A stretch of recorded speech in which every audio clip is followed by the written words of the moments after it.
ETV ప్రేక్షకులకి నమస్కారం. Cherukuri group సమర్పించు చెప్పాలని ఉంది కార్యక్రమానికి స్వాగతం. ఒకటి కాదు, రెండు కాదు, 110 సినిమాలు. 110 సినిమాలకి కథా రచయితగా, మాటల రచయితగా తెలుగు, తమిళ, కన్నడ, హిందీ భాషల్లో ఆయనకంటూ ఒక ప్రత్యేకమైన స్థానాన్ని సంపాదించుకున్న రచయిత శ్రీ తోటపల్లి సాయినాథ్ గారు. ఆయన కథలు చాలా హృద్యంగా ఉంటాయి. ఆయన మాటలు మన మనసుకు హత్తుకుంటాయి. కేవలం తెలుగు సినిమాతో కాకుండా ఎన్నో ఇతర భాషా సినిమాల్లో కూడా హిట్లు, సూపర్ హిట్లు, బ్లాక్ బస్టర్లు అందించిన తోటపల్లి సాయినాథ్ గారు ఇవాళ మన చెప్పాలనుంది కార్యక్రమానికి అతిథిగా వచ్చేసారు. నమస్తే సార్. నమస్తే అండి. చాలా సంతోషం మిమ్మల్ని కలుసుకోవడం. Thank you, it's my pleasure. ఒక సాధారణమైన మధ్యతరగతి కుటుంబంలో పుట్టి అతి తక్కువ కాలంలో మీరు ఒక స్టార్ రైటర్గా ఎదిగారు. సో ఒక కథా రచయితగా, ఒక మాటల రచయితగా రావాలనే ఆలోచన అసలు మీకు ఎప్పుడు, ఎలా కలిగింది? 7th క్లాస్ చదువుతున్నప్పుడు మా ఫ్రెండ్ ఒకడు 6th క్లాస్లో ఉన్నప్పుడే డ్రామా రాశాడు. వాడికి మంచి పేరు వచ్చింది, శంభు ప్రసాద్ అని. ఆ పేరు మర్చిపోలేను. 7th క్లాస్లో గ్యారంటీ సార్ రాయాలని నేను డెసిషన్ తీసుకున్నా. మా అక్కయ్య, పెద్ద అక్కయ్య నన్ను బాగా ఎంకరేజ్ చేసింది. గవర్నమెంట్ డాక్టర్ పైన సెటరీ రాసి ఒక 7th క్లాస్లో డ్రామా రాశాను. నేను కూడా యాక్ట్ చేశాను డాక్టర్గా. అది ఫస్ట్ ఎక్స్పెరిమెంట్. అక్కడి నుంచి మళ్ళీ ఏదో కాలేజీకి వచ్చాక మనం ఎందుకు రాయకూడదు అని ఒక ప్రేమమూర్తి సుధా అని ఒక లవ్ స్టోరీ రాశాను. నైస్. అంటే మీరు అక్కయ్య గారు ప్రస్తావన తీసుకొచ్చారు కాబట్టి మధు గారు మీకు తమ్ముడు అవుతారుగా? సొంత తమ్ముడు. అవును. సో మీరు ఎంతమంది అన్నదమ్ములు అండ్ అలాగే మీ బాల్యం, విద్యాభ్యాసం అని ఎక్కడ చేశారు? 3 అక్కలు, 2 చెల్లెళ్ళు అండి నాకు. 3 అక్కయ్యలు, 2 చెల్లెళ్ళు. మధ్యలో మీరు? నా తర్వాత ఒక పెద్ద చెల్లి, దాని తర్వాత మధు, ఆ తర్వాత చిన్న చెల్లి. ఇలాగా 5 ఆడపిల్లలు, 2 మగపిల్లలు. మా అమ్మకి మా నాన్నగారు రైల్వే స్టేషన్ మాస్టర్గా పనిచేశారు.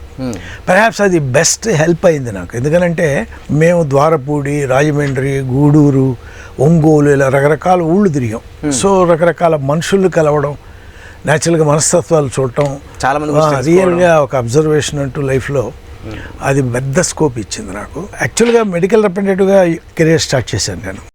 కాలేజీలో ఉండగా రాసిన డ్రామా చదివి జంధ్యాల గారు కళాభారతి అని ఆయన సంస్థ, అది డ్రామా సంస్థ, దానిలో వాంటెడ్ ఫాదర్స్ డ్రామా ఆడడానికి నన్ను పిలిచారు. అలాగే ఆయన సంజయరాగం శంకరావు అనే డ్రామా ఆడేవారు. ఆయన బట్టి అలా తిరుగుతూ జంధ్యాల గారి ప్రస్తావన వచ్చింది కాబట్టి మీరు ఆయన మంచి స్నేహితులు. అవునండి. మీ ప్రేమమూర్తి సుధే ఆ కథే మిమ్మల్ని కలిపింది. సో ఆయనతో సాన్నిహిత్యం ఎలా ఉండేది? ఆయన నాకంటే ఒక 2 years సీనియర్ అండి. నేను బీఎస్సీ ఫస్ట్ ఇయర్ చదివేటప్పుడు ఆయన బీకామ్ ఫైనల్ ఇయర్. ఆయన, అశ్విని దత్తు, ఎంవి రఘు వీళ్ళందరూ క్లాస్మేట్స్.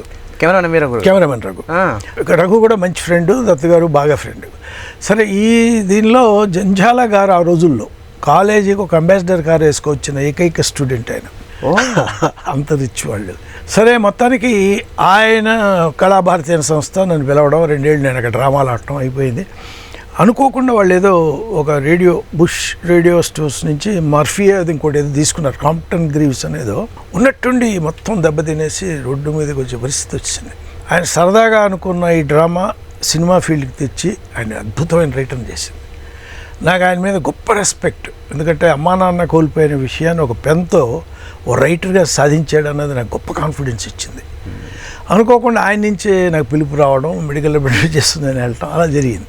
సో జంధ్యాల గారితో ఉన్న జ్ఞాపకాల్లో మధురమైన జ్ఞాపకం ఒకసారి పంచుకోగలరా? ఒకసారి విజయవాడ వచ్చినప్పుడు, ఏమయ్యా నువ్వు బాగా రాసావు కదా, నువ్వు ఎందుకని ఒకసారి వచ్చి, ఇప్పుడు నేను సత్యానంద్ కథలు ఇవ్వబోతున్నావు, నువ్వు వచ్చి మాకు అసిస్టెంట్గా చేరొచ్చు కదా, నువ్వు సినిమా ఫీల్డ్కి బాగా పనికొస్తావు అన్నాడు.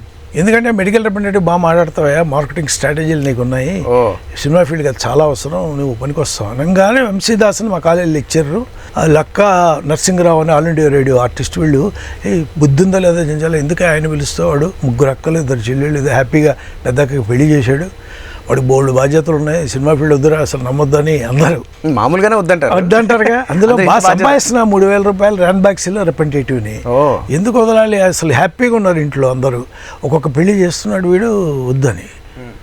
నేను నైట్ ఇంటికి వెళ్ళాక మా అమ్మని ఒక ప్రశ్న అడిగా, ఇట్లా జంధ్యాల గారు అన్నారు రమ్మని, ఎంత ఇస్తాడు అడుగాలి.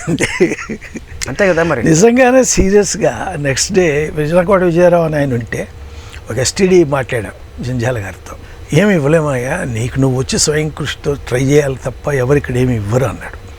You don't believe it, 20 days Satyanand గారు ఆ కుర్రాడు అంతగా చెప్పాడు, పనికొస్తాడు అంటున్నారు కదా, మనం ఎంతో కొంత ఇద్దామంటే చెరో 1500 ఇస్తామని ఆఫర్ పెట్టారు. ముందు చెరో 1000, అది 2000 అయితే కష్టం సార్, నాకు 3000 వస్తున్నాయి, ఇంట్లో వాళ్ళకి ఇవ్వాలి కదా, 3000 నెలలా నేను పంపాలి అని. సరే చెరో 1500 ఇస్తారమ్మోనని ముందు హైదరాబాద్ రమ్మన్నారు.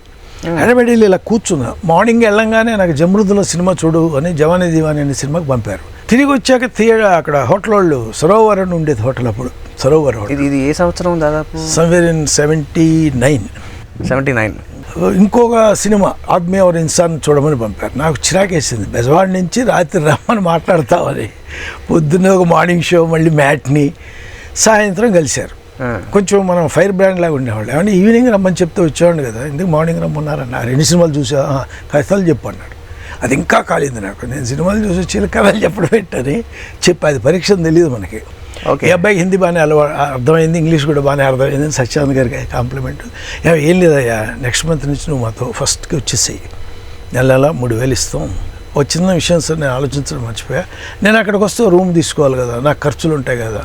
అప్పుడు సత్యానంద్ చిరాకేసి, నేను ఇంకో 1000 ఇస్తాం లేవయ్యా, నీ రూమ్ మేమే ఇప్పిస్తాం, రెంట్ మేము కడతాం, నీకు శాంతాభవనంలో హోటల్ ఉంది మెడ్రాస్లో, ఆ టికెట్లు నీకు కొనిస్తాం, don't worry about yourself, will take care of you, come అని. అలా వచ్చాను నేను ఇండస్ట్రీ. 2 అక్కలు, 2 చెల్లెళ్ళు, ఒక తమ్ముడు. అప్పటికి మీ నాన్నగారు లేరు అనుకుంటా? లేరు. చుట్టాలు మొత్తం తిట్టారు, వీడు రోడ్డు మీదకి వస్తాడు. మరి మీకు సాహసంలో అనిపించలేదు ఆ టైం? నాకు అసలు అనిపించలేదు, ఎందుకంటే I know that I'm travelling with some calculator risk. వాళ్ళు 3000 ఇచ్చినంతకాలం అక్కడ ఉంటారు, లేదా లేదు. నాకేం క్రేజ్ లేదు అసలు. అది మీరు అటాచ్ అయిపోలేదు. 3000 ఇచ్చారు, మనం ఉన్నాం. బట్ నా అదృష్టం ఏంటంటే 3వ నెల నుంచి వంశీ తగులుకున్నాడు. మీకు ఇండిపెండెంట్ సినిమా అంటే ఎంత ఇస్తావు అన్న, నెలకు 500 ఇస్తా అన్నారు. అప్పుడు ఇతను వచ్చాడు, వల్లమనేని జనార్దన్. సార్ వాళ్ళు 500 ఇస్తారు కదా, 2500 నేను ఇస్తాను, నా సినిమాకి వాళ్ళ సినిమాకి చేయండి, 3000కి వచ్చేయండి, వాళ్ళ నుంచి బయటకు వచ్చేయండి అని. మరి రూమ్ నేను ఇస్తాను, అన్నీ నేను ఇస్తాను అన్నాడు. నిజంగా వల్లమనేని జనార్దన్, బాబురెడ్డి గారు గట్టిగా నిలబడ్డారు. నిలబడితే నా లివింగ్ ప్రాబ్లం లేదు, 3000 నెలకు ఇంటికి పంపాలి. నాకు మస్తు టార్గెట్ అది. మా చుట్టాలు ఎవరు కూడా ఇటు ఉద్యోగం చేయలేదు కాబట్టి అనేది ఉండకూడదు మా ఇంట్లో. ఆ 3000 వెళ్ళిపోతుంటే మా అమ్మ హ్యాపీ, 3000 ఇచ్చినంతకాలం హ్యాపీ, ఇవ్వలేకపోతే నేను వచ్చేస్తా అన్నా. అది కండిషన్. అసలు లైఫ్లో ఫస్ట్ సితార్ వచ్చింది, దానికి ఆయన ఇవ్వటమే నాకు. 1500 ఇవ్వాలి, 3000 తీసుకో అన్నాడు. ఎందుకంటే అది చెప్పేళ్ళే 3000 కావాలా. జంధ్యాల గారు చాలామందికి, అంటే ఇవాళ జనరేషన్లో చాలామందికి ఆయన ఒక కామెడీ సినిమాలు బాగా దర్శకత్వం వహించే దర్శకుడు మాత్రమే తెలుసు. అవును. కానీ ఒక శంకరాభరణానికి, సాగర సంగమానికి, స్వాతిముత్యం ఇలాంటి అద్భుతమైన సినిమాలకు కూడా ఆయన మాటలు రాశారని చాలామంది తెలియదు. అవును. అయితే అలాంటి సినిమాలకి ఆయనతో పాటు మీరు కొన్ని సినిమాలు పనిచేశారు. సాగర్ సంగమం, శంకరాభరణం వర్క్ చేసా. స్వాతిముత్యం సోలో నా పేరు. అప్పటికే నేను 10వ సినిమా నాకు స్వాతిముత్యం. స్వాతిముత్యం నా ఇండిపెండెంట్ సినిమా. జంజాల గారికి సంబంధం లేదు. స్వాతిముత్యం నా సోలో. స్వాతిముత్యం, సిరివెన్నెల, స్వయం కృషి, స్వర్ణకమలం, శుభప్రదం, ఇవన్నీ నేను సోలోగా విశ్వనాథ్ గారు రాసింది. కె. విశ్వనాథ్ గారు అంటే మనకి తెలుగు సినిమా బ్రతుకున్నంత కాలం ఖచ్చితంగా మనం మర్చిపోలేని దర్శకుల్లో ఆయన ఒకడు, మహానుభావుడు. సో ఆయనతో మీకు అసలు ఆ సాన్నిహిత్యం జంధ్యాల గారి ద్వారా ఏర్పడింది. అవును. బట్ ఆ తర్వాత ఆ అనుభవాలు ఎలా ఉన్నాయి? ఒక విషయం ఖచ్చితంగా కెమెరా ముందు చెప్పాలి. ఇవాళ వరకు నేను 42 సంవత్సరాలు ఫిలిం ఫీల్డ్లో ఉన్నా, తెలుగు ఫిలిం ఇండస్ట్రీలో. తమిళ, కన్నడ, హిందీ చూశాను. Yet to see another young man with that zeal and with that commitment. Vishwanath గారిలో అట్లా అసలు ఐకానిక్. నిజంగా ఒక అగ్నిపర్వతం లాంటి వ్యవహారం ఉంది. అలాగే ఒక చక్కటి వెన్నెల సముద్రం లాంటి సాగర తీరంలాగా మంచితనం ఉంది ఆయనలో. ఒక అద్భుతం. అసలు ఒక క్రియేటర్ అంటే అలా ఉండాలి అన్న డెఫినేషను నాకు ఇంకో మనిషి కనబడలే. మళ్ళీ అంత గొప్ప వాళ్ళని కలిసి ఇన్నేళ్ల అనుభవంలో విశ్వనాథుని మించి అనే ఇంతవరకు అనిపించాల. జంజాలను మించి విశ్వనాథ్ అనేది వరకు తెలుసుకున్నా, నమ్మాను, ఇది జరిగింది వాస్తవం. But I yet to see another person who is so enthusiastic about, passionate about films. మీరు తెలుగు సినిమాలు దాదాపు 90 సినిమాలు చేశారు. 108 కాకుండా ఇంకా ఇతర భాష సినిమాలు 14 కన్నడ, 4 హిందీ, 4 తమిళ్. సో మీరు తెలుగులోంచి ఇతర భాషల్లోకి వెళ్ళగలిగే మార్గం ఎప్పుడు ఏర్పడింది? తెలుగులో ఉండగానే నన్ను విష్ణువర్ధన్ గారు ఒకసారి బెంగళూరు షూటింగ్కి శాంతి క్రాంతి అనే ఒక సినిమా ఉంది, తర్వాత ప్రేమ యుద్ధం అనే సినిమా ఉంది. అవి 2 ఏళ్ళు తీశారు రవిచంద్రన్, రాయన్ సింగ్ బాబు. ఆ టైంలో ఏమైందంటే భారతి గారు ఒకసారి ఎయిర్పోర్ట్లో ఏమంటే సాయినాథ్ గారు మీరు ఏమనుకోవచ్చు, విష్ణువర్ధన్ గారు విఐపి లాంజ్లో ఉన్నారు, 2 hours ఫ్లైట్ లేటు, కంపెనీ ఇస్తారా పిలవమన్నారంటే వెళ్ళి కూర్చున్నాను. ఏదైనా కథ చెప్పండి అన్నాడు ఆయన. వెంటనే ఒక కథ చెప్పి, ఇది వెంటనే మెడ్రాస్కి ఫోన్ చేసి సురేష్ కృష్ణని, సాయినాథ్ గారు ఇప్పుడు ఫ్లైట్ దిగుతున్నాడు ఆయన గలు అని చెప్పి నాకు చెప్పకుండా అది రావటం సురేష్ కృష్ణ నాకు 10,000 ఇచ్చి కథ ఓకే అయిందండి, we're sitting from tomorrow onwards Bangalore room వేస్తున్నాం. నాకు నిజంగా సర్ప్రైజింగ్. అదే లయన్ Jagapathirao super hit cinema, first cinema of Vishnuvardhan with me. ఆయన ఒక లాయరు, ఒకటి పోలీస్ ఆఫీసర్, జ్యువెల్ రోలు. అది నంది అవార్డు వచ్చింది లైఫ్లో. అంతవరకు ఆయన పెద్ద అంబిషన్. అది కుదిరింది అంతే గేమ్. ఇంత చేస్తే నాకు 10,000 ఇచ్చిన డైరెక్టర్ పొద్దున హోటల్కి వెళ్తావు పాంగ్రోవ్కి, మార్నింగ్ వచ్చి కలిపి ఇద్దరిని కలిపాడు. సాయంత్రం నుంచి సాయి ప్రకాష్ వచ్చాడు. ఏంటంటే తీసేసాం సురేష్ కృష్ణ, మాకు టర్మ్స్ నచ్చలేదు అన్నాడు. ఇంత తేలిగ్గా ఏం తీసేసారు, రేపు పొద్దున్న నన్ను తీసేస్తారనే నేను ప్రిపేర్డ్గా ఇప్పుడు వెళ్ళినా మన డబ్బులు ఇచ్చారు అని. అంటే మొత్తం ఇంత ఇవ్వాలి, నాకు ఇలా పేమెంట్ ఇస్తే ఫస్ట్ హాఫ్ ఇలా అయితే సెకండ్ హాఫ్ అని మాట్లాడుకున్నాను. అంటే సాధారణంగా సినిమా ఇండస్ట్రీలో డబ్బులు వసూలు చేయడం చాలా కష్టం, చాలా అందరికీ తెలిసిన విషయమే. బట్ అందులో కూడా అంటే చాలా తక్కువ మంది, సోహన్ బాబు లాంటి వాళ్ళు డబ్బుల విషయంలో చాలా నిక్కచ్చిగా ఉండి చెప్తారు. అదొక స్కిల్. అంటే అవతల వాడిని నొప్పించకుండా మనం నొచ్చుకోకుండా పనిచేయించడం అనేది. సో ఈ కళ మీకు ఎలా బిజినెస్? యాక్చువల్లీ ఏంటంటే necessity is the mother of invention అని. సినిమా ఫీల్డ్లో డబ్బులు ఎగ్గొట్టేస్తారా అందరూ అంటారు కదా. అందుకని నేను ప్రిపేర్డ్గా ఉన్నా. ఏమని వీళ్ళు ఎప్పుడు ఎగ్గొట్టినా వాళ్ళు బాధపడాలి. ఐ మీన్ వీడు వెళ్ళిపోయాడు అన్నందుకు నేను వాళ్ళు ఎలా ఫీల్ అవ్వరో, వీడు పోయినా పర్లేదో నేను ఫీల్ అవ్వకూడదు. అంటే ఎవరు ఇచ్చినా నిజంగా ఇండస్ట్రీలో రైటర్కి ఇవ్వాలనే వస్తారు, ఎగ్గొట్టాలని ఎవ్వరు రాడు. అది మనకు చేతన అవ్వాలి. పని ఇచ్చి డబ్బులు తీసుకోవడం కూడా ఒక ఆర్టే. నేను మెడికల్ రిప్రజెంటేటివ్ కాబట్టి మార్కెటింగ్ స్ట్రాటజీ వాడా. సార్ మీరు నా దగ్గరికి వస్తే 1 రూపీ సార్, పావలా నాకు అడ్వాన్స్ ఇస్తే మనం కూర్చుందాం, మీ కథనే వింటా లేదా నాకు అది మంచి చెప్తా. ఆ కథకి ఆర్డర్ వేయాలి, single line order. Order finish అయ్యేదాకా ఇంకో రూపాయి అడగను. నేను అడ్వాన్స్ ఇచ్చారు కదా, ఆర్డర్ చేస్తా. ఆర్డర్ మీకు ఇస్తున్నప్పుడు మాత్రం నాకు ఒక పావలా ఇవ్వాలి, 10 రూపాయలు అయిపోయింది. ఫస్ట్ హాఫ్ డైలాగ్ రాశాక ఒక పావలా ఇవ్వాలి, 30 పావలా అయిపోయింది. సెకండ్ హాఫ్ డైలాగ్ రాసి ఇచ్చాక నా రూపాయి నాకు ఇచ్చేయండి, షూటింగ్ ఎప్పుడైనా చేసుకోండి, నాకు సంబంధం లేదు. ఇది మొదటి నుంచి నాది. ఏ ప్రొడ్యూసరు ఇంతవరకు నాకు ₹1 ఎగ్గొట్ల ఛాన్స్ ఇవ్వాలని. సో అలా మీరు అయితే మొత్తానికి కన్నడ ఇండస్ట్రీకి వెళ్ళడానికి ఆ విష్ణువర్ధన్ కారణం. ఆడెళ్ళి దిగ్గానే చిదంబర్ శెట్టి అని ఒక ఆయన ఉన్నాడు. ఆయన ఒకప్పుడు రాఘవలాగా కొత్త వాళ్ళు ఎవరు వచ్చినా ఎంకరేజ్ చేయడానికి ఫస్ట్ ఉండేవాడు. ఆయన దగ్గరకు వచ్చి ఏమంటే కథ ఏంటి, 1,00,000 అడుగుతారంటే మీరు నాకు 25,000 చేయగలరా, ఓ పని చేద్దాం కథా మాటలు 50,000 చేస్తాను. ఆయన అన్నిటికి ఇచ్చి బేరవాడి 45 అన్నాడు. సింగిల్ పేమెంట్ ఇస్తే ఓకే, నాకు 5 రోజుల్లో రాసిస్తాను. ఆయన షాక్ అయ్యాడు. 5 రోజుల ఓ పని చేయండి సార్, వారం రోజుల్లో మీరు మెడ్రాస్ వెళ్ళిపోయి రాసుకొని తీసుకొచ్చేయండి, 25 అడ్వాన్స్ ఇస్తా, 20 తర్వాత ఇస్తాను. డన్ అన్న. 5th డే వచ్చేసాను. నేను చెప్పాను కదా ఎంతో కాలం ఉందో నా దగ్గర స్క్రిప్ట్ ఆల్రెడీ ఉందంటే ఆడు వాల్యూ ఇవ్వడని. ఇది గొప్ప సూత్రం. ఏంటంటే ఇంత ఫాస్ట్ అని. అక్కడ కూడా అంతే పచ్చి అబద్ధం చెప్పా. 4 రెస్టారెంట్లు ఉంటారండి, వాళ్ళు 4 బస్సులు రాస్తే నేను కరెక్షన్ చేసి ఫైనల్ చేసేసి, ఓ అందుకే 40,000 అడుగుతారు మీరు. నాకు అన్నీ అంటే సినిమాల్లో కొన్నిసార్లు కథలు చెప్పాల్సి వస్తుంది, తప్పదు ఇక మనం. కానీ అది నాకు చాలా మంచి చేసి పెట్టింది. ఆడు వెళ్ళి ఊరంతా చెప్పేశాడు, ఇట్లా ఇస్తే 5 ఉన్నారు వర్క్ చేస్తున్నారంటే కొంచెం ఎక్కువ కదా. ఆ రోజుల్లో 4 రెస్టారెంట్లు ఏంటంటే పరిసూరు వాళ్ళు ఏమో 10 మంది రెస్టారెంట్లు ఉండేవారు, ఎవ్వరూ లేరు అనేది వాస్తవం. నాకు తర్వాత ఇప్పుడో వాడికి తెలిసిన నిజం. షాక్ అయిపోయాడు. లైఫ్లో నాకు ఒక్క అసిస్టెంట్ లేడు, ఫేర్ కాపీలు చేసే అసిస్టెంట్లో తప్ప ఒక్క అసిస్టెంట్ లేడు, లైఫ్లో లేడు. అలాగా స్టార్ట్ అయింది అది. ఇంకా అక్కడి నుంచి సక్సెస్ అండి. రామకృష్ణ హెగ్డే గారిని సెంట్రల్ మినిస్టర్ ఉండేవాడు, తెలుసు కదా, చేశారు. కర్ణాటక చీఫ్ మినిస్టర్ కూడా. ఆయన అప్పుడు ఒక చిన్న ఆబ్లివన్లో ఉన్నాడు. ఆయన ఒక పార్టీ స్టార్ట్ చేయాలి. అప్పుడు ఎవరినో ఇక్కడ ఎంఎస్ రెడ్డి గారి అబ్బాయినో ఎవరినో అడిగారు, శ్యాంప్రసాద్ రెడ్డి గారిని, ఏమైనా ఎవరన్నా పొలిటికల్గా రాస్తారంటే ఆయన 2 పేర్లు చెప్తే ఒకటి నాది. ఆయన మళ్ళీ కృష్ణ గారిని అడిగారు, కనుక్కున్నారు. కృష్ణ గారు 2 పేర్లు చెప్పాడు, ఒకటి నాది. ఇట్లా ఈ 2 పేర్లు సాయినాథ్ ఎవరు ఆయన పిలవండి అన్నాడు.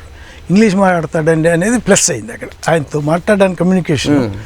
అనంతనాగ్ ఆల్రెడీ నన్ను తెలుసు కాబట్టి చెప్పేశాడు, బాగా చెప్పాడు, ఆయన పిలవండి అని. అలాగా on the set all the time ఉండాలి. అతను ఎంత ఇస్తాడు, 40,000-50,000 లక్ష ఇస్తాను నేను on the set all the time. అలాగా నేను కొంచెం ఎలివేషన్ వచ్చింది అక్కడ. అది ప్రజాశక్తి, మరణముదంగా 2 సినిమాలు ఆయనకి చేశాను.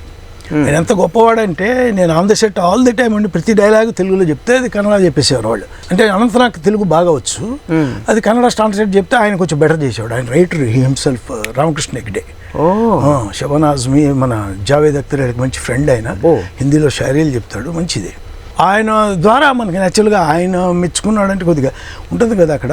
అలా ఈ చిదంబర్ శెట్టి అది క్యాష్ చేసి 7 సినిమాలు అతనికి చేశా 3.5 yearsలో.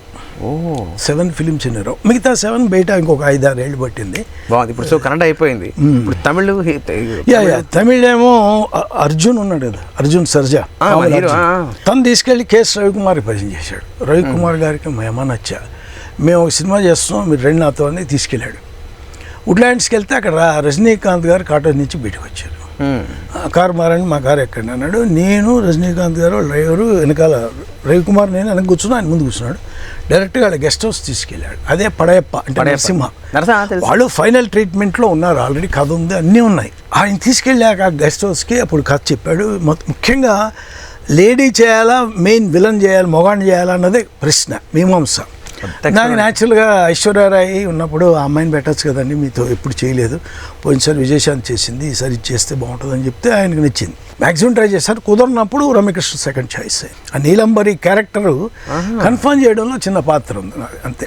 అసలు ఒక లేడీ విలన్ అనే ఒక కాన్సెప్ట్ అప్పటిదాకా ఇప్పుడు లేదు. అందులోనూ ఇప్పుడు రజనీకాంత్ గారు చిన్న చెత్తగా హీరో కాదు, మామూలు సూపర్ స్టార్. అప్పటికే అంత స్థాయి మనిషికి ఒక లేడీతో దాన్ని కౌంటర్ పెట్టడం అనేది ఆవిడ కూడా చాలా అద్భుతంగా చేశారు.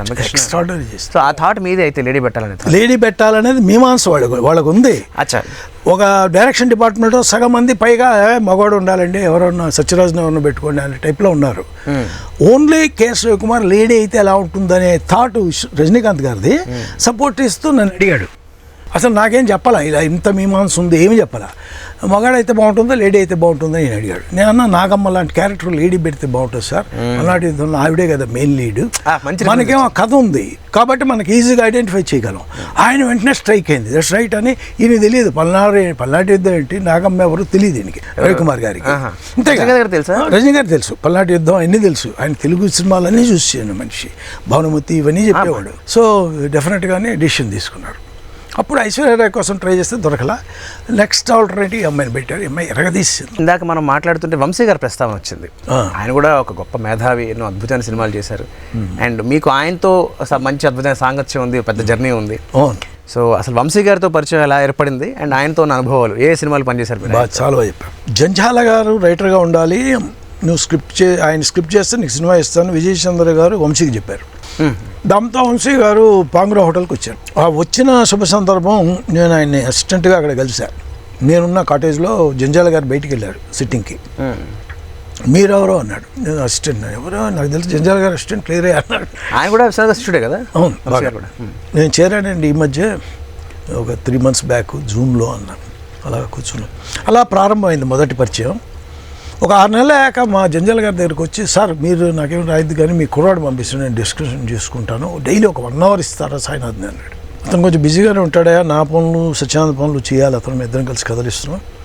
ఓ పని చేయి, సత్యానంద్ గారిని కూడా అడుగు, ఆయన ఓకే అంటే ఒక 1 hour తీసుకెళ్ళి నువ్వు ఇద్దరు అనుకోని.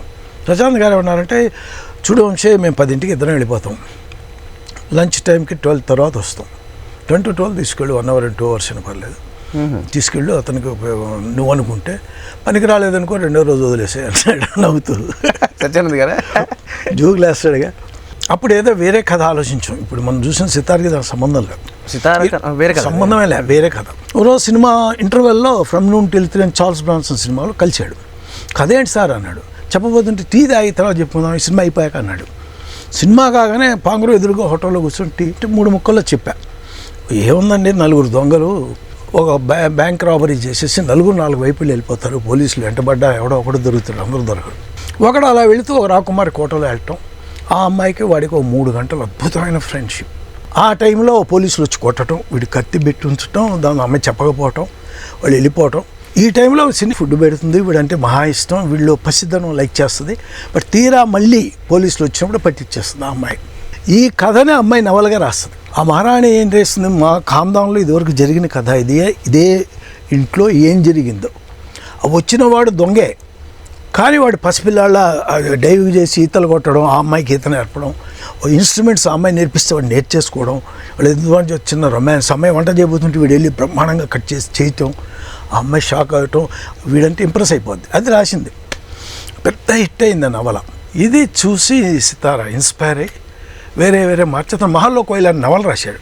ఈ కథకి ఇన్స్పైర్ అయ్యి దానిలో ఏదో పట్టు చీరలు, అదే నేత చీరలు పట్టుకెళ్ళి ఇచ్చేవాళ్ళలాగా పెట్టాడు. అవన్నీ బాగుండే, నేను సినిమాటిక్గా మార్చాను. అలా మా ఇద్దరికి తెలియకుండా సితారా అనేది చార్ల్స్ బ్రాన్సన్ ఫస్ట్ పిక్చర్ కాదు మంచుపాలకి అనేది ఫస్ట్. మంచుపాలకి మా సితారా కొత్త అప్పుడు, ఎవరు భానుప్రియ కొత్త, సుమన్ పెద్ద ఏం లేదు. అలాంటి టైంలో సూపర్ డూపర్ హిట్ అయింది. ఇద్దరికి తిరుగులేని. జంధ్యాల గారు, వంశీ గారు, విశ్వనాథ్ గారు, ఇలా కొన్ని పేర్లు విన్న తర్వాత ఆ కోవలోకి ఖచ్చితంగా ఇమిడి ఇంకొక అద్భుతమైన పేరు ఉంది, ఎస్పి బాలసుబ్రహ్మణ్యం గారు. మీకు ఆయనతో అద్భుతమైన సాన్నిహిత్యం ఉండుందని నేను నమ్ముతున్నాను.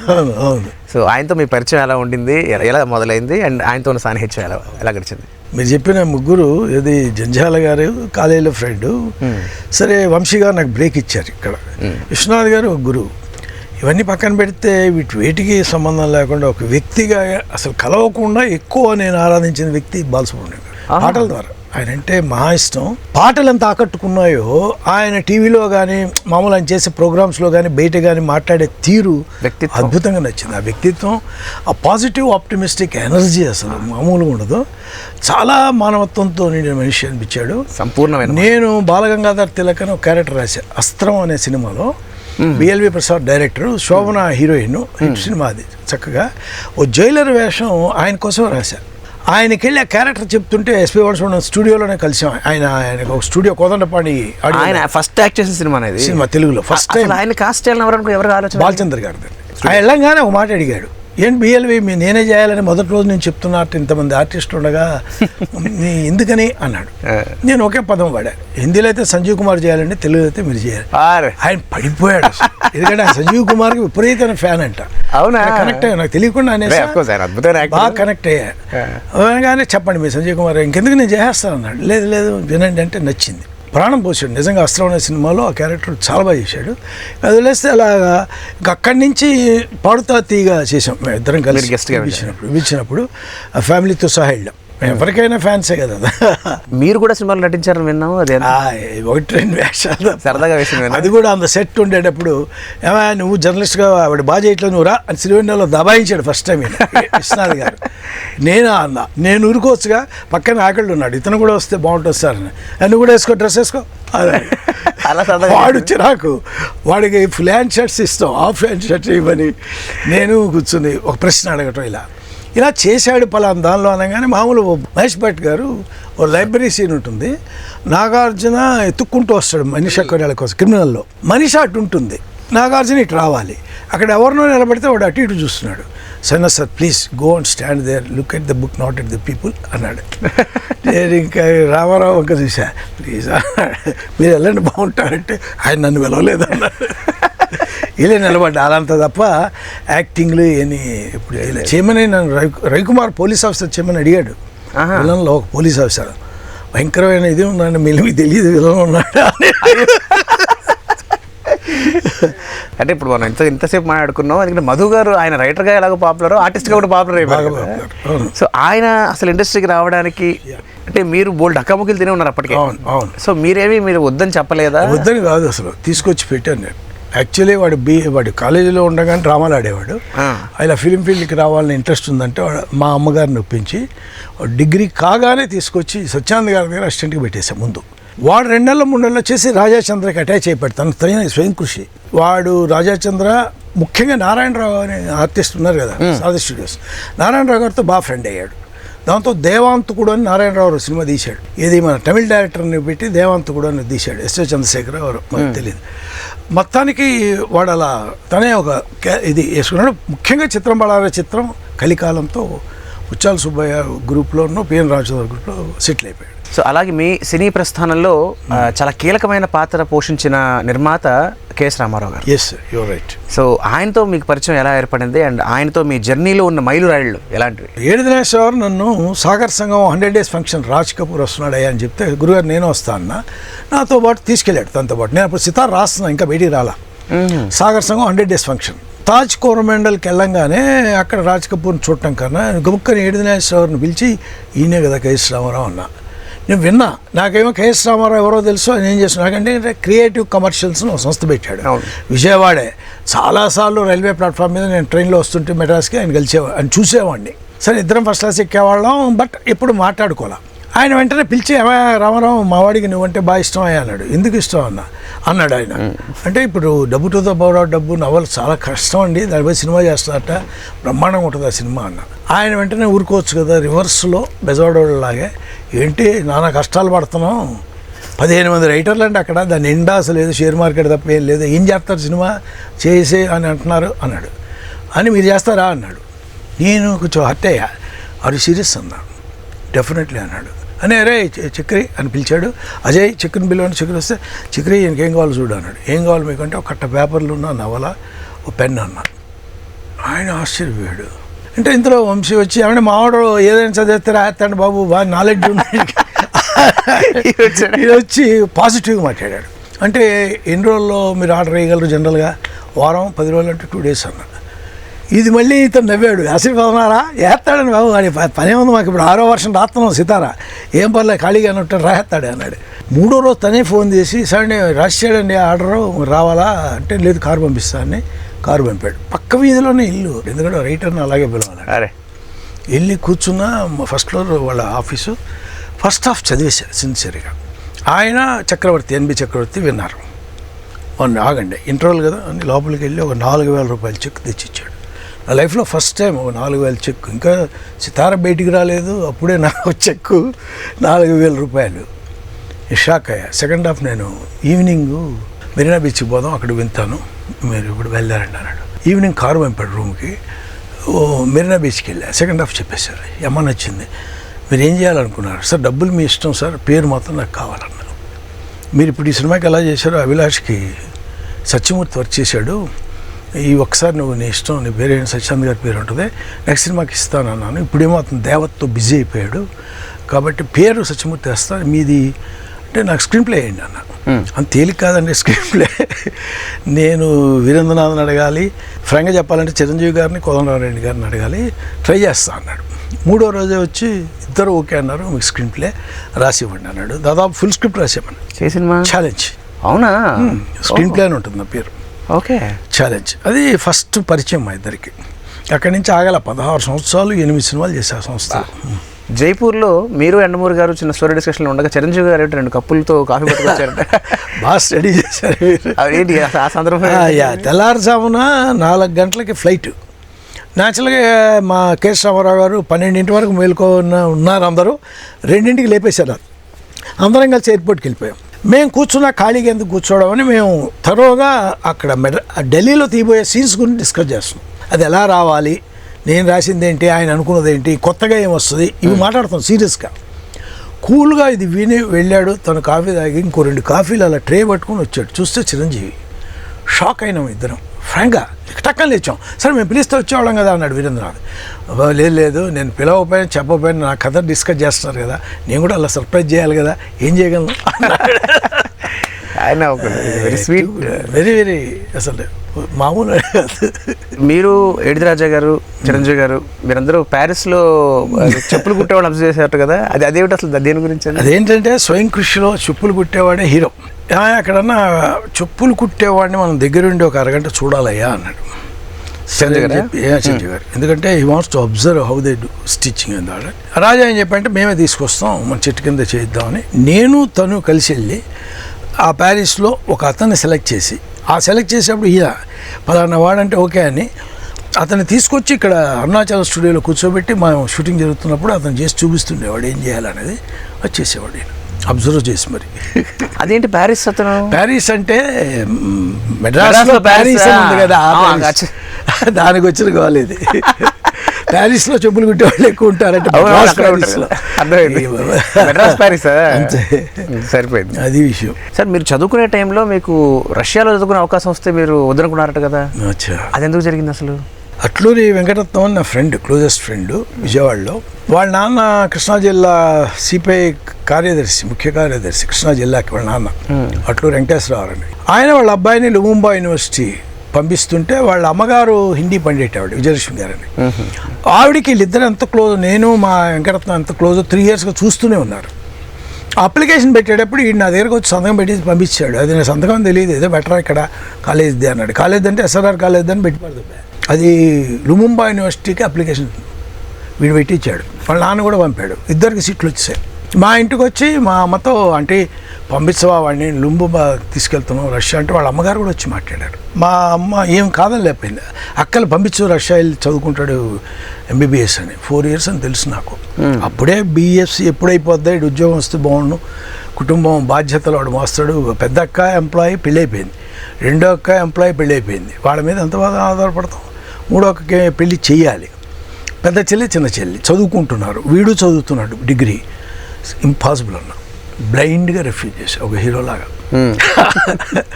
అంటే చిన్నపిల్లలైనా మా ఇద్దరు చెల్లెళ్ళు తమ్ముడు కాళ్ళకి దండం పెట్టారు. అలాగే భయం, అన్నయ్య అమెరికా వెళ్ళిపోతే రష్యా వెళ్ళిపోతే మేము అయిపోతాం, కుటుంబం ఏమైపోతుంది. మా అమ్మ అయితే కన్నీళ్ళు. లేదురా నేనేమనుకున్నా ఏడుస్తూ చెప్పింది, నువ్వు అనుకోలేదండి అది లేదా బుద్ధి లేదా వెళ్ళనమ్మా మీ పని లేదా అంటే ఆవిడ రిలీజ్ అయింది, పద అన్ని తీసుకెళ్ళిపోయింది. అలా మిస్ అయ్యా. సార్ కోణార్క్ వస్తుంది చైతన్యం, ఈ రెండు మీ జీవితాన్ని ఒక మలుపు తిప్పాయని చెప్పాలి ఈ 2 నాటికలు కూడా. సో మీకు జాతీయ స్థాయిలో గుర్తింపు రావడం కానీ మీ ఫస్ట్ మీరు రాసిన నాటికల్లో ఫస్ట్ ప్రాచుర్యం పొందింది. సో దాని తాలూకు అనుభవాలు. మా నాన్న రైల్వే స్టేషన్ మాస్టర్ చెప్పే కదా. అవును. ఓ నాటిక రాయమని ఎంసీ దాస్ అనే లెక్చరర్ అడిగాడు, ఏమైనా జంజాలు వెళ్ళిపోయాడు ఫిల్మ్ ఫీల్డ్కి, నువ్వు ఏదైనా డ్రామా రాయొచ్చు కానీ ఆ పేపర్లు ఇస్తారా అన్న. కట్ట పేపర్లు తెచ్చి లైలాకాలు వెళ్ళి ఇచ్చి ఓ ప్యాడ్ ఇచ్చి అది ఆ స్టేడియంలో వెళ్ళి కూర్చొని రాసుకో, ఎంతసేపు అయినా 2 hours క్లాసెస్ ఉన్నాయి, 2 classes చేసుకుని అటు వస్తాను. You don't believe it. కూర్చున్నాను. లైఫ్లో చాలామంది కుర్రాళ్ళు చాలా మూర్ఖంగా ఎన్నో ఛాన్సెస్ మిస్ అవుతున్నారు అనేది నాకు బర్నింగ్ డిజైర్, అది చెప్పాలని. కొంతమంది మనకి లేనిది ఉందని ఊహించుకోవడం, కొంతమంది మన దగ్గర ఇంత టాలెంట్ ఉంది ఎవడో ఒకడు మన దగ్గర రావాలి కానీ మనం ట్రై చేయం అనుకోవడం, కొంతమంది బ్రహ్మాండమైన తెలివితేటలు అన్నీ ఉంటాయి, దూసుకెళ్తారు, నవ్విస్తారు, ఒప్పిస్తారు, కానీ సాయంత్రం అయితే మందేస్తారు, భయంకరంగా అన్ని అవాయిడ్ చేస్తారు. సో రకరకాల మిడిల్ క్లాస్ పీపుల్లో ఉండే ప్లస్లు మైనస్లు, వాటన్నిటికీ డేర్ లేకపోవడం, లేదా ఓవర్ కాన్ఫిడెంట్ అవ్వడం, లేదా వ్యసనానికి బానిస అవ్వడం, లేకపోతే క్షణానికి ఒకటి మార్చేద్దామని, ఇది కొన్ని రోజులు ఈ జాబ్ కొన్ని రోజులు ఆ జాబ్, ఒక వేవరింగ్ మైండ్, ఇవన్నీ 7 క్యారెక్టర్లు చేసి 7 క్యారెక్టర్లు స్టేజ్ మీదకి వస్తాయి. ఒకడేమో ప్రొఫెసరు, వాడు క్షణానికి ఒక యాక్చువల్లీ MA గ్రాడ్యుయేట్, వాడు ప్రొఫెసర్గా ఏ కాలేజ్ అని తీసుకుంటుంది, మందు చూస్తే తీసేస్తుంది, వాడు మందు తాయి క్లాస్కి వస్తే ఎందుకు ఊరుకుంటారు. అలా ఒకడేమో నిన్న రాత్రి డ్రామా వేశాడు, ఎప్పుడు పడితే అప్పుడు సినిమా ట్రయల్స్ కోసం వెళ్ళిపోవాలి హైదరాబాద్ అర్జెంటుగా అని ట్రై చేస్తుంటాడు. ఇట్లా ఒక పొలిటీషియన్, వాడు ఏదో వాళ్ళ ఊళ్ళో రొయ్యల వ్యాపారం చేస్తే కలిసి వచ్చింది, వెనపూసం అయితే కలిసి వచ్చింది, కార్పొరేటర్ వేస్తే కలిసి వచ్చింది, ఎమ్మెల్యే అయిపోవాలని వచ్చేస్తున్నాడు, వాడు ఏదో దిక్కులేక పెట్టారని. ఇలా 5-6 క్యారెక్టర్లు ఉంటాయి. వీళ్ళన్నిటితో చూడు రేసులు ఆడితే తప్ప నా పిల్లలు పెళ్లి చేయలేను స్టేషన్ మాస్టర్. అన్నీ అప్పులే, రేసుల కోసం అప్పులు, వీడికి అప్పు ఇచ్చి మనం వడ్డీల మీద బతికేయచ్చని ఒక లైసెన్స్ కూలి. వాడు అలా కూర్చుని కాళ్ళ మీద కాలేసుకుని స్టేషన్ మాస్టర్ని నువ్వు వెళ్ళి ఆడ చేయాల్సిన పని చేయమంటాడు, ఎందుకంటే ఈ నెల వడ్డీ కట్టలేదని ఇటు కాలేసాడు అన్నాడు ఫీలింగు. ప్రతి వాళ్ళు లైఫ్లో రేపు మంచి రోజు వస్తుంది అని వెయిట్ చేసే ప్రయత్నాలు చేస్తుంటాం. అందుకే కోణార్క్ వస్తుంది అంటే అది ఎప్పుడు ఎందుకు వస్తుంది, నువ్వు దానికి తగ్గట్టు ఉంటే వస్తుంది అనేది వెయిటింగ్ ఫర్ ద ట్రైన్ అని. దీనిలో 6 వెయిట్ చేస్తే ఎవ్వరికి సీట్ లేదు, టికెట్ లేదు. టికెట్ ఇస్తారు జనరల్ కంపార్ట్మెంట్ వేసి. రిజర్వేషన్ ఏంటంటే ఇప్పుడు ఇంతకాలం వీళ్ళందరి దగ్గరకు వచ్చి బిస్కెట్లు అమ్మి సరదాగా నవ్వి ఉన్నవాడు తన ఫ్యామిలీ 6 తనకి ఆల్రెడీ రిజర్వ్ చేశాడు 8 టికెట్లు. ఈ 6 డిసప్పాయింట్ అయిపోయారు. వాళ్ళకి ఒక్కొక్కళ్ళు చేస్తున్న తప్పు చెప్పి కుర్రాడు వెళ్ళిపోతాడు. ఒకప్పుడు ఇక్కడ బిస్కెట్లు అమ్మినోడే లైఫ్లో కొన్ని నమ్మాడు ప్రిన్సిపల్స్ని, కొన్ని కంట్రోల్ పెట్టుకున్నాడు, ఎంత పర్సీవరెన్స్ ఉండాలో అంత దాని గురించి మాట్లాడాడు. ఇది కోణార్క్ వస్తుంది అంటే బ్యూటిఫుల్. అలాగే క్యాస్ట్ సిస్టమ్ అంటే నాకు నమ్మకంలా. ఎవరిని కోసినా బ్లడ్ వస్తుంది, ఎవడికి ట్యాబ్లెట్ అయినా క్రోసిన్ ఇస్తే జ్వరం తగ్గుద్ది, ఎవడైనా ఇలాగే తింటాడు అలాగే పోతాడు. కురక్కలకి గాడిదలకి లేని కులం మతం నీకెదురా అనేది రాసి అక్కడ కడుపు మండే. నమ్మకం లేదు నిజంగా కూడా. చైతన్యం అనేది అది ఆల్ ఇండియా రేడియోకి 2nd బెస్ట్ ప్రైజ్ వచ్చింది. ఓన్లీ రేడియో ప్రోగ్రామ్ అది. దాన్ని వేయాలని చాలా ట్రై చేశారు కానీ కుదరలా. అల్టిమేట్ గోల్ ఒకటి ఏమిటి సాటిస్ఫాక్షను, మన ప్రయాణంలో మన గ్రోత్ ఏమిటి అని కనుక ఎవరికి వారు చూసుకుంటే సర్వసాధారణంగా అందరికీ ఉండే కోరిక నేను దర్శకుడిని అవ్వాలి, ఇంకో మెట్టెక్కాలి. ఉన్న మీకు దర్శకత్వం వైపు వెళ్ళాలి అన్న ఆలోచన రావడం కానీ లేదంటే మీరు ఆ వైపు ప్రయత్నం చేయడం కానీ ఎప్పుడైనా జరిగిందా, జరగలేదా? కుసరాజు రాజేంద్ర బాబు అని విజయబాబు నాయుడు గారి తోడలుడు చనిపోయాడు. లేడీ పడతను సమర్పణ అని సినిమా చేసి అతనికి దొంగల్లా జాగ్రత్త అనే సినిమాలో యాక్ట్ చేశాడు సత్యారెడ్డి గ్రూప్. అతను మన రాజ్కోటిలో రాజు గారు వాళ్ళిద్దరు కలిసి ఒక రోజు నాకు ఒక చెక్ 25,000 తీసుకొచ్చి ఇచ్చారు. ఆఫీసు డైరెక్ట్గా తీసుకెళ్ళిపోయారు. ఇది మా ఆఫీసు, మీరు డైరెక్టరు, పలానా లవ్ స్టోరీ మనోరోధం అని చెప్పారట కదా, నాయుడు గారు కూడా 5,000 ఇచ్చారట, మీరు మళ్ళీ అక్కడ చేయలేదు, అది మనం చేస్తున్నాం, స్మిత గారు ప్రజెంట్ చేస్తారు దీన్ని అని పెట్టేశారు. ఏ స్మిత గారు? సిల్క్ స్మిత్ గారు. ఎందుకంటే వాళ్ళ రాధాకృష్ణ గారు వీళ్ళకి మంచి ఫ్రెండ్ ఇద్దరికి. సాయినాథ్ డైరెక్ట్ చేస్తే మనం పెట్టుబడి పెడదాం లవ్ స్టోరీకి, అందులో 10 లక్షల్లో అయిపోద్ది అంటున్నారు కదా అని. ఆ రోజుల్లో అది ఎక్కువ పెద్ద అమౌంట్. లైఫ్లో ఫస్ట్ చెక్ రిజెక్ట్ చేయడం, లాస్ట్ చెక్ రిజెక్ట్ చేయడం అదే. వద్దురా అన్న ఇదే ప్రశ్న అడిగాడు. ఇదేంటిది డైరెక్ట్ చేయాలి మీకు లేదా అని రాజు అడిగాడు. మన కుశలరాజు బాబు అడిగాడు ఏంటా ఇది అని. స్మిత గారు హస్బెండ్ అడిగాడు. మళ్ళీ చెప్తా సార్ అన్నాడు. ఎప్పుడో ఒక 2-3 ఏళ్ళు ఆగి గట్స్ లేవు, బొంగు లేదు, ధైర్యం లేదు, ఇట్లా తిట్టారు. పట్టించుకోవాలా చెప్పేప్పుడు. ఎవడైనా కోటి ఇచ్చిరినా నాకు పెద్ద ఫరక పడదండి అనేవాడు వస్తే పర్వాలా. స్మిత హస్బెండ్ పాపం ఆవిడ డబ్బు మీద అతను ఆధారపడి ఉన్నాడు, ఆయన డబ్బులు కాదు. రాజు ఎలాంటి టెన్షన్స్లో ఉంటాడో మనకు తెలుసు. అసలు కుశల రాజేంద్ర బాబు 1 లక్ష అనేదే కష్టం అతనికి. అప్పులు తెచ్చి సినిమా తీయాలి. నాకు అవన్నీ తెలుసు రైటర్గా. నేను ఎందుకు వాళ్ళతో రిస్క్ చేసి పొద్దున్న సినిమా ఆడిపోతే లైఫ్ లాంగ్ వాళ్ళని చూస్తే నాకు బాధ వేస్తుంది. నా వల్ల వీళ్ళు రోడ్డు మీదకి వచ్చారని నేను పాజిటివ్గా ఆలోచించగలను. కానీ డబ్బు ఇసిరేవాడు ఉంటే నాకు ఉన్న ధైర్యం వేరు. అలాంటి వాడు రానప్పుడు చేయను, కానీ నేను ఐ కెనాట్ డూ దట్ అన్న. మీరు బాహుబలి సినిమాలో కూడా కథా చర్చల్లో పాల్గొన్నారని విన్నాం. అది ఎంతవరకు వాస్తవం? అండ్ మీ చర్చలో ఉన్న సీన్లు ఏమైనా సినిమాలో ఉన్నాయా? నాకు ఒక ఫ్రెండ్ ఉన్నాడు జయసింహారెడ్డి అని. వాడు ఒక 20 సిట్టింగ్లు పెడుతుంటాడు కానీ ఒక్క సినిమా తీయడు. సిట్టింగ్లు మాత్రం పిలుస్తుంటాడు. ఇలా కాదు ఇతనితోనే ఏమైనా నన్ను ఎప్పుడు పిలిచినా గంటకు 1000 రూపాయలు ఇస్తే నేను వస్తాననేవాడిని. కొంచెం ఎక్కువ గురు 900 ఇస్తాను ఈ టైంలో మాట్లాడి. ఓ పని చేయ 10 రోజులు 10,000 ఇవ్వాలి కదా, 7,000 అని. ఇట్లా 10 రోజులు వాడు చెప్పే హిందీ సినిమాలు, తమిళ సినిమాలు వాడితో కూర్చొని చూసి ఇది బాగుంది, ఇది బాగాలేదు చెప్పాలి. వాడు ఏం చేయడు. మళ్ళీ ఇది ఆడు నిజామాబాద్ వెళ్ళిపోతాడు, రియల్ ఎస్టేట్ చేసుకుంటాడు, మళ్ళీ వస్తాడు ఒక 5-6 నెలలకి, ఒక 1 రోజులు కూర్చుందాం అంటాడు. 10,000 ఇస్తారంటే ఇట్లా.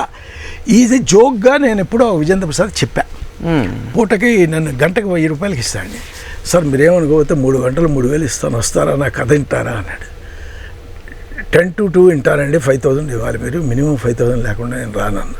వల్లి అనే కథ చెప్పాడు. చెప్పిన గంటలోనే ఎందుకు తీస్తున్నారు మీరు, ఇది నాకు నచ్చలేదు సార్ అన్నా. పూర్తి అవ్వకుండానే కథ చెప్పగానే ఆ 4 గంటలు వేస్ట్ కాకుండా 2-3 కథలు చెప్పాడు. దానిలోనే ఇది బాగుంది, ఇది బాగాలేదు అని చెప్తాం కదా. ఆయనకు బాగా నచ్చింది ఏంటంటే మనం 5,000 ఇస్తే 5,000ని జస్టిఫై చేయాలి. మన కథ గురించి చెప్పేశాడు కాబట్టి మిగతా రిలాక్స్ అవ్వకుండా అంత సిన్సియర్గా మాట్లాడాడే అనే యాటిట్యూడ్ వాళ్ళ అబ్బాయికి చెప్పాడు. వాళ్ళ అబ్బాయి ఏదో నాన్న 80% కథ అయిపోయింది కదా, సాయినాథ్ గారిని పిలిచి 10,000 లెక్కలో పిలుద్దాం అన్నాడు. 2 రోజులు పిలిస్తే 10,000 కదా, కథ చెప్పి ఎలా ఉందో బౌన్స్ బ్యాక్ తీసుకుందో స్వాతి ముత్యం చేసిన రైటర్ అంత చీప్గా వస్తుంటే ఎందుకు కాదు అనాలి. యూ డోంట్ బిలీవ్ 4 days అతను కథ చెప్పడానికి 40,000 ఇచ్చారు నాకు. 2 గంటలే చెప్తున్నాడు డైలీ. 4th day నన్ను అడిగాడు ఏమనంటే మీరు రొమాన్స్ బాగా చేస్తారంటే, రొమాన్స్ బాగా అదే క్రియేట్ చేస్తారంటే కదా, మీరు ఏదైనా సీన్ కావాలంటే విజేంద్ర ప్రసాద్ నేను ఆయనే కూర్చున్నా. అప్పుడప్పుడు కోట్ ఇచ్చేవాడు. బాగా చేస్తాడు ఈయన అంటే, నేను క్రిమినల్లో చెప్పండి అని విజేంద్ర ప్రసాద్ రెఫర్ చేశాడు. లేడీస్ హాస్టల్కి మన అప్పట్లో గీతా సింగ్ అనే అమ్మాయి ఉండేది. ఆమె పోలీస్ ఆఫీసర్ కూతురు. ఆ సినిమాలో ఫుల్ డ్రెస్ వేసుకుని బ్లాక్ కోటు బ్లాక్ ఇది వేసి, మనిషి కొర్యాలు కూడా అలాగే వేసుకుని వీళ్ళిద్దరు కలిసి విపరీతంగా బైక్ ఎక్కి వచ్చేవారు. వచ్చి మేడ ఎక్కి మేడ పైన పడుకునేవాడు ఆయన. ఎవరు నాగార్జున క్యారెక్టర్ అందులో. అతను పడుకోనంటే బోర్లా అతని చేతులు ఇలా వేసి బేడీలు వేసేసి మీద ఎక్కి ఐ లవ్ యూ అని రాసిపోతానని ఛాలెంజ్ చేసి ఉంటుంది. ఒరే నీ ఇంటికి వచ్చి నీ వీపు మీద ఐ లవ్ యూ రాసి వెళ్తా ఈ వారం రోజుల్లో, రెడీ ఓన్లీ నైట్ అని. ఇలాంటిది తీలే సినిమా. ఇది ఆయన విన్నాడు ఇంతే, ఇంతకు మించి వెళ్ళా. సినిమాలో మనం చూస్తే బ్లూ కలర్ ఒక సీతాకోక చిలుకలు అవన్నీ పెట్టి ఒక సాంగ్ ఈ అమ్మాయిని అలా టచ్ చేస్తుంటారు ప్రభాస్. అంతకుమించి ఏమి, అది వేరే ఇది వేరే. కానీ కాలు పెడితే సడన్గా వచ్చి టచ్ చేయడం, చెట్టు మీద కూర్చుంటే టచ్ చేయడం, ఈ అమ్మాయిలో ఒక లవ్, ఈ వ్యవహారం వరకే అది. But paid me very well. 3 sittings జరిగింది అలాగా. సార్ మీరు ఈ 40 ఏళ్ల సినీ ప్రస్థానంలో మీరు ఎంత కష్టపడ్డారో, ఇంటిలో లేక మీ వెనుక ఉండి ఇంట్లో ఉండి మీకు అంత సపోర్ట్ చేస్తూ మీతో సమానంగాను లేదా ఇంకాస్త ఎక్కువ కష్టపడింది మీ శ్రీమతి గారు. సో ఆవిడ పాత్ర మీ జీవితంలో మీ ప్రస్థానంలో ఎలా ఉండింది? ఇక్కడ మా మిస్సెస్ అరుణ, తన గురించి చెప్పే ముందు తను మా చుట్టాలే, మా వదిన గారికి అక్కయ్య కూతురు. 79లో నేను ఫిల్మ్ ఇండస్ట్రీకి వస్తే 3 అక్కలు 2 చెల్లెళ్ళు, పెద్ద అక్కకే పెళ్ళి అయింది. నీకెందుకు రాళ్ళు, నేను మీద నాకు నమ్మకం ఉంది, 3,000 ఇవ్వకపోతే వచ్చేస్తావు కదా అనేది మా అమ్మ. 79 to 89 మా అమ్మ సపోర్ట్ విపరీతంగా నాకు కలిసి వచ్చింది. ఎందుకంటే 84 దాకా నాకు బ్రేక్ లేదు. అన్నీ అసిస్టెంట్లుగా డబ్బులే, ఓ కింద మీద పడి గోస్టులు రాసి అటు ఇటు. 84 నా సినిమా రిలీజ్ అయింది. అది కూడా తెలియకుండా జనవరిలో రిలీజ్ చేద్దాం అనుకుంటే కుదరలా, ఫిబ్రవరి అనుకుంటే కుదరలా, April 20th 8th Nageswararao birthday కుదరలా, 27th నా బర్త్డే. కరెక్ట్గా నా first cinema Sitara April 27th చూడండి నా బర్త్డే రోజు రిలీజ్ అయింది. అరే ఇళయరాజా గారు చెప్పారు, నువ్వు మూకాంబికాకి వెళ్ళిపో అమ్మ, లేకపోతే ఏమైపోద్దా లేవు అన్నట్టుగా. 26 ఈవినింగ్ బుక్ చేసుకొని వెళ్ళిపోయి 27 మార్నింగ్ బెంగళూరులో దిగి మూకాంబిక వెళ్తుంటే సైనా గారు చూస్తే వంశీ నేను వస్తున్నా ఉన్నానే అన్నాడు. ఇద్దరు వెళ్ళి కూర్చొని అమ్మవారిని దర్శనం చేసి నీదే దిక్కు అన్నాం. మధ్యాహ్నం 11 గంటలకి పోస్ట్ ఆఫీస్కి వెళ్ళి ఎస్టీడీ తింటే బుద్ధి ఉందా లేదా, ఇద్దరు ఎక్కడ పోయారయ్యా, అసలు ఇమీడియట్గా ప్రెస్ మీట్లు పెట్టాలంటే బెజవాడ రమ్మంటున్నారు, అర్జెంట్ బయలుదేరండి అన్నాడు ఆయన. సరే వెంటనే నైట్ ట్రైన్ ఎక్కేసి ఇద్దరు రిటర్న్ వచ్చాం. ప్లస్ అది చరిత్రే సితార అన్నది పక్కన పెడితే ఇది ఎందుకు చెప్తున్నానంటే 89లో 79లో అలా స్టార్ట్ అయిన కెరియర్. 84లో ఫస్ట్ ఫిల్మ్ అది అయితే 89లో పెళ్లి చేసుకున్నాను. 89లో తను వచ్చిన రోజు నుంచి ఇవాల్టి వరకు 24 వరకు ఇన్నేళ్ళగా అసలు అసలు నన్ను భరించడానికి కొంచెం కష్టమే. ఎందుకంటే నేనేమనుకుంటే అది చెప్తా దాపరికాలు ఉండవు, నన్ను అంత తేలిక కాదు డీల్ చేయటం. కొన్ని నేను చెప్పను, వాళ్ళు తెలుసుకొని చేయాలని ఉంటుంది నాకు. అలాంటి నన్ను భరించడం ఎంత గొప్ప. నా కొడుకు సాయి చరణ్ అని, తను MSJCSలో సాఫ్ట్వేర్ ఇంజనీర్ ఉంటున్నాడు. నా కూతురు సమీర్ అని, మా అల్లుడు అభిలాష్ అని, వీళ్ళందరూ నిజంగా అర్థం చేసుకొని మనం లైక్ చేసేవాళ్ళు. వాళ్ళ ప్రేమ, వాళ్ళ ఆదరణ. ఇలా చెప్తానని నేను తెలిస్తే మళ్ళీ నన్ను లోపు చేస్తారేమో. ఆ నిజంగా నేను ప్రతి క్షణం గుర్తుపెట్టుకునే మనుషులు వాళ్ళు. నిజంగా వాళ్ళు లేకపోతే నా లైఫ్ లేదు. So sweet. Nice sir. చివరిగా మీరు ప్రస్తుతం చేస్తున్న ప్రాజెక్ట్స్ ఏమైనా ఉన్నాయా? ఉన్నాయండి. లాస్ట్ ఇయర్ దాకా మేము భక్త కన్నప్ప అని ఒక 5గురు, అంటే పరుచూరి గోపాలకృష్ణ గారు, సాయిమాధవ్ బుర్రా, ఆకెళ్ళ శివప్రసాద్, తోటప్రసాద్, ఇట్లా వాళ్ళతో పాటు నేను కూడా ఉన్నా. ఒక వర్షం రాసి ఇచ్చాను, డబ్బులు ఇచ్చారు, దానికి 4 లక్షలు ఇచ్చారు. భక్త కన్నప్ప అంటే ఇది మన విష్ణు చేస్తారు.